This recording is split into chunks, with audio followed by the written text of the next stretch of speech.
नाते पाक के बाद वंदना के भी दो शब्द यहां से पढ़े जाने चाहिए। मैं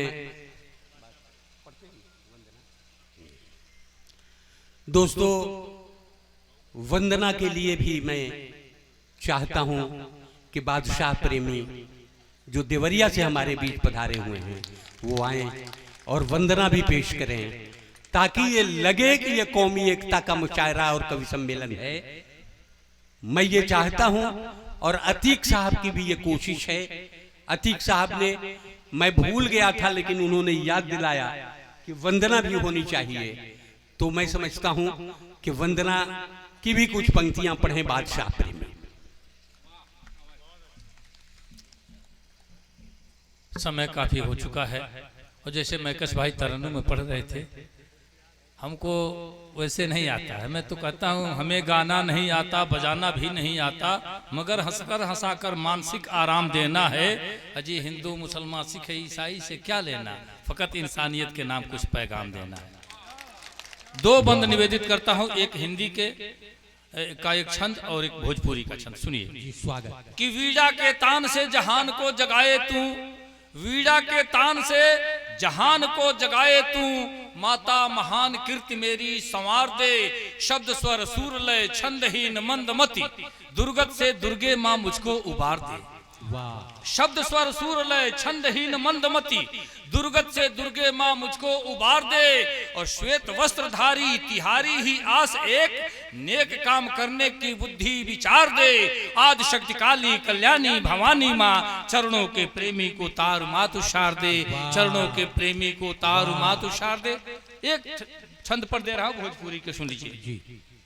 कि माई सूर सती मती मूढ़ के सुधार कर, पार कर नाव मझधार में हमार बा, माई सूर सती मती मूढ़ के सुधार कर, अपार कर नाव मझधार में हमार बा, गाइले तोहार जस बस अप जस कबो आवे ना नियर, इहे तोह से गोहार बा। कि गीत कविताई गाई आव पहिराई माई, हथवा में गीतिए कवितवा के हार बा, गीत कविताई गाई आव पहिराई माई, हथवा में गीतिए कवितवा के हार बा, अच्छोह छलकाव आव सबके बताव, आजू अगम अनादि माई महिमा तोहार बा, कि छोह छलकाव आव सबके बताव, आजू अगम अनादि माई महिमा तोहार बा। बहुत बहुत धन्यवाद।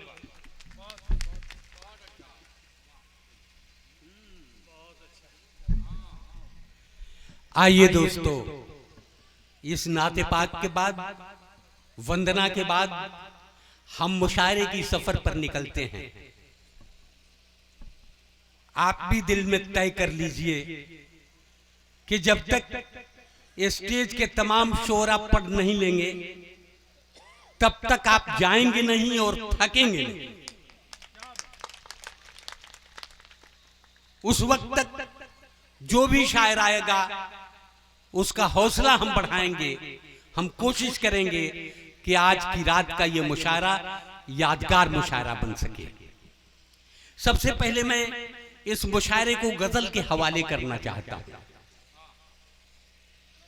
दोस्तों, गजल की जब जब बात आती है तो मैं ये सोचने लगता हूं कि यह वही गजल है जिसने कई दौर को देखा है, जिसने मोहब्बत के पैगाम और दौर में दिए हैं और हर दौर के अलमिया को अपने कांधे पर लेकर चलने का हुनर इस गजल को है। जब आज से हम 200 साल पहले जाते हैं पीछे,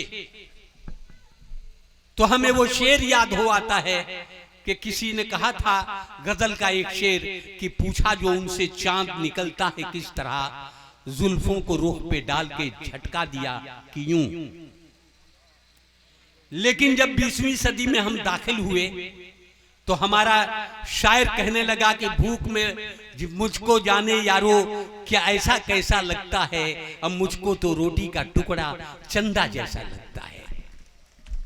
जब हम और आगे बढ़े तो ये गजल उस दौर की कहानी कहने लगी कि इसी की पैनी चमक दमक में छिपे हैं कितने किरण के कांटे, संभल के चलना है आंख वालों, बड़ा अंधेरा है रोशनी में। अब किसी ने सूनी नजर से पूछा कि चांद क्या है, तो ये बताया गगन के चेहरे पे कोड़ जैसा सफेद घेरा है रोशनी में। जब हम और आगे बढ़ते हैं तो हमारा शायर कहने लगता है कि मैं जिसे ओढ़ता बिछाता हूं वो गजल आपको सुनाता हूं, और तू किसी रेल सी गुजरती है, मैं किसी पुल सा थरथराता हूं।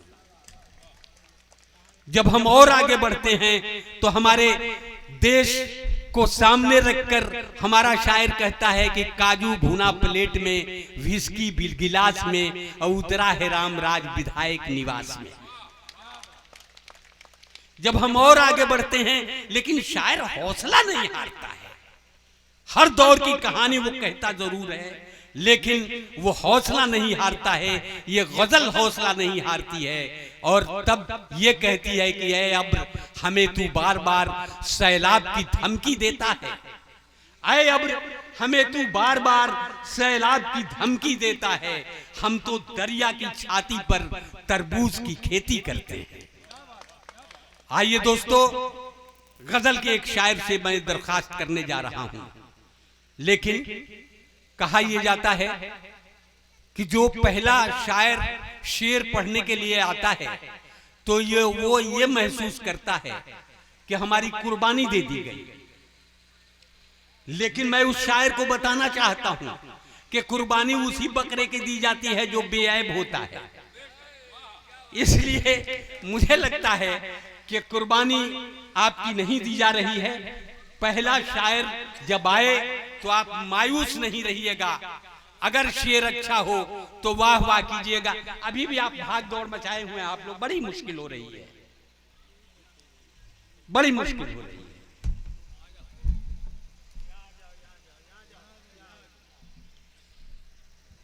आप लोग कतई मायूस नहीं होंगे जब कोई शायर आए तो आप ये बताएं और उसे इतना हौसला दीजिएगा कि उसे लगे कि मैं शेर पढ़ने के लिए आया था और पहले शायर के रूप में मुझे बुलाया गया, लेकिन मैं सचिन तेंदुलकर की तरह नॉट आउट रहते हुए मैंने पता नहीं कितने सेंचुरी मार दी।